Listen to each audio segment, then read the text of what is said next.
జనాభా అనుకోవడం ఏంటంటే సార్, వాస్తవంగా అయితే నేను తిరుగుతూ ఉంటాను ఆటోలో, ప్రతి చోట తిరుగుతూ ఉంటాను, ప్రతి చోట. ఎవరైనా సరే ఏంటంటే మాకు పథకం రాలేదు, మేమైతే క్షేమంగా లేము, మేమైతే జగన్మోహన్ రెడ్డి ఉన్నప్పుడే బాగుంది మా పాలన అని చెప్పిన వాళ్ళు నాకైతే 100% వాళ్ళే చెప్పారు సార్. ప్రజలే చెప్పారు నాకు. నేను ట్రావెల్ చేస్తూ ఉంటాను కదా, ప్రజలే చెప్పారు నాకు. ఒక్కళ్ళు కూడా మేము జగన్మోహన్ రెడ్డికి ఓటు వేయలేదని కూడా ఎవరు నాకు చెప్పలే ఇప్పటిదాకా నాకు. కూటమి ప్రభుత్వం మంచి ప్రభుత్వం అని చెప్తున్నారే. మంచి ప్రభుత్వం మన అదే సార్ నేను ఇచ్చింది. ఇప్పుడు నేను అదే అన్నా సార్, కూటమి ప్రభుత్వం మంచి ప్రభుత్వం వాళ్ళే స్టిక్కర్ ఇస్తున్నారు, సూపర్. మరి ఇంకోటి ఏంటంటే 1 ఇయర్ పాలన అని బోర్డులు కూడా పెట్టున్నారు, సూపర్, బాగుంది. అంటే నాకు ఇందులో ప్రశ్న ఏంటంటే, మా అబ్బాయిని ఎగ్జామ్ పంపించాను సార్. నేను ఎగ్జామ్ రాశాడు స్కూల్లో, మార్కులు కూడా ఆయనే వేసుకున్నాడు.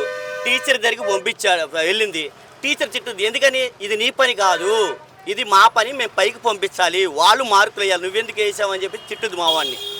మరి అదే కదా సార్, మరి ప్రజలు మంచి ప్రభుత్వం అనేది మేము మార్కులు వేయాలి, మంచి పరిపాలన అనేది మేము చూడాలి. వాళ్ళు ఎలా వేసుకున్నారు సార్ మార్కులు? అది తప్పు కదా సార్, అది కరెక్ట్ కాదు అది.